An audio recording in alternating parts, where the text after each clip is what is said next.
राधे राधे दोस्तों, स्वागत है आप सभी का राधा रानी के छोटे से यूट्यूब चैनल पर। तो बात है स्वर्गलोक के अलकापुरी राजा की। एक बार की बात है, स्वर्गलोक में अलकापुरी नगर में एक राजा रहता था। वह राजा जो था शिव भगवान का, भोले बाबा का परम भक्त था। वह भोले बाबा की परम निष्ठा से पूजा करता था और रोज़ भोले बाबा को अलग अलग प्रकार के फूल चढ़ाता था। कभी फूल की माला, कभी फूल के साथ भोले बाबा का श्रृंगार करता था, कभी बेल पत्ते, कभी धतूरे।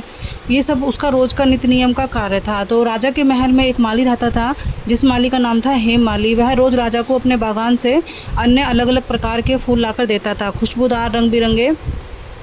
तो एक दिन क्या हुआ, जो राजा था, राजा भोले बाबा की पूजा के लिए इंतज़ार कर रहा था माली का कि कब माली आए, खुशबूदार फूल लेकर आए और मैं अपने भोले बाबा का श्रृंगार करूं, भोले बाबा की पूजा करूं। लेकिन उस दिन तो अति हद हो गई। माली जो था, इंतज़ार करने के बाद भी काफ़ी देर तक नहीं आया।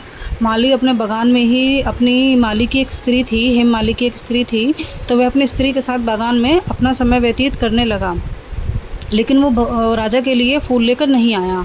तो राजा को बहुत गुस्सा आया उस दिन कि माली मेरे लिए फूल लेकर क्यों नहीं आया, माली की वजह से मेरी पूजा भंग हो गई है। तो राजा को उस समय बहुत गुस्सा आया और राजा ने अपने जो महल के सेनापति होते थे उन्हें भेजा। सेनापतियों ने राजा को आके सारी कहानी बताई कि वह अपनी स्त्री के साथ समय व्यतीत कर रहा था और उसने आपकी पूजा को नज़रअंदाज कर दिया। तो जैसे ही राजा ने कहा कि माली को मेरे समक्ष लाओ, राजा ने माली से ये सारी बात की पुष्टि करी और माली ने बोला कि हाँ, ये बात सच है। तो राजा ने गुस्से में आकर माली को श्राप दिया कि जाओ, तुम स्वर्ग लोक से मृत्यु लोक यानी कि धरती पर चले जाओगे। तुम्हारे शरीर में कोड़ियों की बीमारी हो जाएंगी, साथ ही साथ तुम भूख प्यास से विलुप्त रहोगे। और जिस स्त्री के पीछे तुमने मेरी पूजा को भंग कराया है, तुम उस स्त्री के वियोग में हमेशा रहोगे, तुम हमेशा उस स्त्री से दूर रहोगे, कभी तुम्हें तुम्हारी स्त्री नहीं मिल पाएगी। तो राजा का ये श्राप तुरंत, जैसे ही राजा ने श्राप माली को दिया, हेम माली तुरंत स्वर्ग लोक से विलुप्त होकर धरती पर आ गया और धरती पर आकर किसी जंगल में पड़ा रह गया। जंगल में उसने कई दिन भूखे प्यासे, बिना अन्न, नंगे पैर, बिना कपड़ों के बिताए। जब एक दिन जंगल में माली को, ऐसे ही जो हेम माली था, एक दिन जंगल में उसे एक वृद्ध ऋषि मुनि का आश्रम दिखाई दिया। दोस्तों, माली और राजा में सिर्फ एक ही ये समानता थी कि जिस प्रकार माली राजा भोले बाबा का परम भक्त था, उसी प्रकार माली भी भोले बाबा का बहुत अच्छी परम भक्त था, बहुत निष्ठा से भोले बाबा की पूजा पाठ किया करता था। तो जैसे ही राजा के श्राप से माली धरती पर आया, तो माली की कुछ याददाश्त थी जो भोले बाबा की पूजा की वजह से उसके दिमाग में रह गई थी, जिससे कि माली को जंगल में एक मार्कंडेय ऋषि का एक बहुत बड़ा आश्रम दिखाई दिया। वह आश्रम माली ने जब देखा अपनी आंखों से, तो माली को ऐसा लगा कि बिल्कुल ब्रह्मा जी का महल है और ब्रह्मा जी की सभा के अनुसार इस महल में, मार्कंडेय ऋषि जी के महल में जो उनके सेवक थे वो उनकी सेवा कर रहे थे, पूजा पाठ कर रहे थे। तो माली ने जैसे तैसे जो तो भूखा प्यासा विवृत होकर जंगल पार करके मार्कंडेय ऋषि के आश्रम में गया और जाते ही ऋषि के चरणों में गिर गया। ऋषि को अपनी सारी आबीती सुनाई कि उसने क्या पाप किया था जिसकी वजह से वह धरती पर ये कोड़ियों की बीमारी के साथ पैदा हुआ।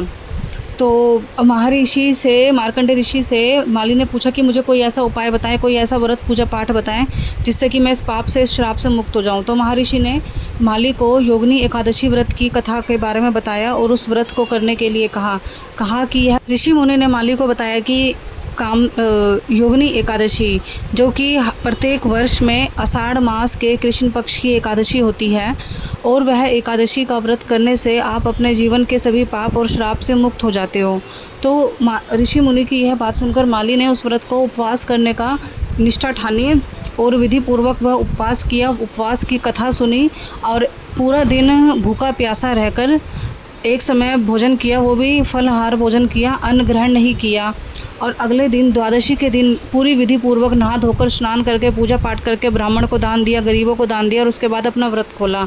मालिक के कुछ व्रत के बाद ही जो राजा का ये श्राप था वह माली के ऊपर से ख़त्म हो गया और माली के ऊपर जो राजा के धीरे धीरे श्राप लगे हुए थे वो सारे ख़त्म हो चुके थे। माली का शरीर पहले जैसा ठीक हो चुका था, जो उसके शरीर पे कोड़ियों की बीमारी थी वो ख़त्म हो चुकी थी। दूसरा, माली जो था वह धरती पर जब जंगल में आया तो भूखा प्यासा था, उसे खाने की भी कोई कमी नहीं रही थी। तीसरी चीज़, माली ने ऋषि मुनि से पूछा कि क्या मेरे श्राप से मैं वापस स्वर्ग लोक में जा सकता हूँ मृत्यु लोक को छोड़कर। तो ऋषि मुनि ने कहा हाँ, निष्ठापूर्वक से अपना जो भी तुम उपाय या पूजा पाठ करोगे तो अवश्य तुम्हारे सारी समस्या दूर हो जाएंगी। उसी प्रकार हुआ। माली धीरे धीरे स्वर्ग लोक में चला गया। धरती पर जितने भी उसको कार्य पूजा पाठ करने थे वो सारे पूजा पाठ करके वापस अपने स्वर्ग लोक में चला गया और सबसे बड़ा जो उसका माली के ऊपर राजा का श्राप था कि भाई तुम अपनी स्त्री जिससे वह बहुत प्रेम करता था, वह बहुत सुंदर स्त्री थी, तो तुम हमेशा उनसे दूर रहोगे। तो राजा का ये श्राप भी माली के ऊपर से ख़त्म हो गया था। वह स्वर्गलोक में जाकर अपनी स्त्री से मिल चुका था और अपने जीवन को खुशी खुशी व्यतीत करने लगा था। साथ ही साथ पहले वह भोले बाबा की पूजा करता था, अब वह विष्णु भगवान की भी परम भक्त हो चुका था। विष्णु भगवान की पूजा करता था, प्रत्येक एकादशी का व्रत रखता था विधिपूर्वक, और राजा को महल में रोज़ ताज़े फूल पूजा के लिए देकर आता था। तो दोस्तों ये थी बिल्कुल छोटी सी सिर्फ 5 से 10 मिनट के अंदर होने वाली योगिनी एकादशी व्रत की कथा। तो अगर आपको मेरी कथा पसंद आई तो प्लीज़ मेरे चैनल को सब्सक्राइब कीजिएगा, वीडियो को लाइक कीजिएगा, शेयर कीजिएगा। दोस्तों योगिनी एकादशी, युधिष्ठिर ने भगवान कृष्ण से पूछा था कि योगिनी एकादशी का महत्व बताइए। तब योगिनी एकादशी की कथा भगवान कृष्ण ने यही वाली राजा और माली की यही कथा युधिष्ठिर को सुनाई थी। और भगवान विष्णु ने बताया था कि मृत्यु लोक में धरती पर जो भी व्यक्ति योगिनी एकादशी या साल की जितनी भी 12 एकादशी आती हैं, शुक्ल पक्ष और कृष्ण पक्ष की, जो भी व्यक्ति एकादशी का व्रत रखेगा वह जीवन में सभी प्रकार के सुख संपत्ति और सभी प्रकार के सुख को पाएगा। साथ ही साथ मृत्यु के बाद वो व्यक्ति स्वर्ग में जाएगा, मोक्ष प्राप्त करेगा, वैकुंठ धाम को प्राप्त करेगा। भगवान विष्णु की भक्ति हमें पृथ्वी पर रहकर अवश्य करनी चाहिए। नित्य नियम से भगवान विष्णु की, माता लक्ष्मी की पूजा करनी चाहिए। बन सके तो प्रत्येक एकादशी का व्रत रखना चाहिए। और जो भी व्यक्ति विष्णु भगवान की परम निष्ठा से बिना किसी फल के भगवान विष्णु की पूजा करता है, वह व्यक्ति अवश्य ही स्वर्ग में जाके वैकुंठ लोक में जाता है, विष्णु लोक में जाता है, भगवान विष्णु के धाम में उसको वास मिलता है। तो दोस्तों ये थी छोटी सी एकादशी की कथा। अब हम बात करेंगे एकादशी की, कि आषाढ़ मास में कृष्ण पक्ष की जो ये योगिनी एकादशी की हमने कथा सुनी है, ये एकादशी है कब? ये एकादशी पड़ रही है आपको 21 जून 2025 को। जो भी लोग व्रत करते हैं 21 जून 2025 को ये व्रत पड़ेगा योगिनी एकादशी का। इसका जो पूजा का समय है वो सुबह 7:18 से 21 तारीख को सारा दिन 12 बजकर, जब 22 तारीख आ जाएगी रात को 12 बजे के बाद, तो 22 तारीख को सुबह ब्रह्म मुहूर्त में 4:28 पे ये जो व्रत है ख़त्म होगा। तो जो भी लोग पूजा करते हैं, पाठ करते हैं, दान दक्षिणा करते हैं, वह इसी समय अनुसार अपनी पूजा पाठ और दान दक्षिणा करेंगे। दोस्तों एक बात का खास ध्यान रखें, एकादशी के दिन कभी भी आपको तुलसी के पत्ते नहीं तोड़ने चाहिए।